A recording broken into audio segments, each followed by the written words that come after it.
தமிழ்நாட்டில் ஒரு அரசு பள்ளி தலைமை ஆசிரியை தற்கொலை செய்திருக்கிறார். இதைவிட ஹரியானா மாநிலத்தினுடைய ஐஜி, காவல்துறை உயர்ந்த அதிகாரி ஐஜி, தன்னைத்தானே சுட்டுக்கொண்டு வீட்டிலே இறந்திருக்கிறார் தற்கொலைக்காக.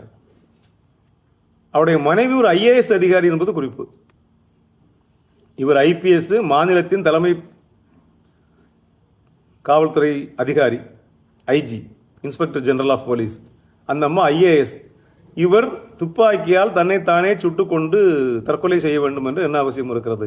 அப்படியானால் ஸ்ட்ரெஸ், இந்த டிப்ரெஷன், இந்த ஸ்ட்ரெஸ்ஸுங்கிறது எல்லாருக்கும் இருக்கிறது. அது பல வகையாக இருக்குது. ஒன்று வேலை ரீதியான ஸ்ட்ரெஸ் இருக்கலாம், இல்லை வீட்டில் குடும்ப சூழ்நிலையால் ஸ்ட்ரெஸ் இருக்கலாம்.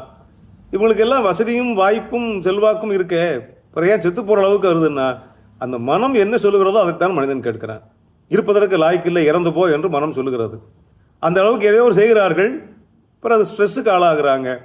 இப்போது இந்தியாவிலே சாதாரணமாக ஸ்ட்ரெஸ் இல்லாத ஆட்களே இல்லை என்பது போல ஆகிவிட்டது.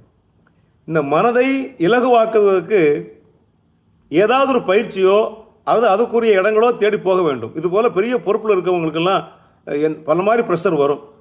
அப்போ அவங்க என்ன, சிவகாசியில் ஒரு மருத்துவர், ஒரு டாக்டர், பெரிய டாக்டர் எனக்கு ஒரு நாள் ஃபோன் பண்ணார். சார், நகைச்சுவை மன்றம் நடக்குதா இல்லையா அப்படின்னாரு. இப்போ இல்லை சார்ன்னு. மீண்டும் தொடங்குங்க சார், உங்களை போல் ஆட்களுக்கு வேண்டாம் சார், எங்களுக்காவது வேணும்ல சார். ஃபுல்லாக ஸ்ட்ரெஸ் சார், நோயாளிகளை பார்க்க, அதை பார்க்க, இதை பார்க்க, மருத்துவ பயனாளிகளை பார்க்குறது, அப்புறம் சரியா இல்லை சார், தயவுசெய்து சிரிக்க வைங்க சார் என்று சொன்னார். அதே போல் இந்த மாதிரி இடங்களை தேடி கொஞ்சம் மனதை ரிலாக்ஸ் பண்ணி கொண்டால் இதுபோன்ற சூழ்நிலை வராமல் பாதுகாத்துக் கொள்ளலாமோ என்று தோன்றுகிறது.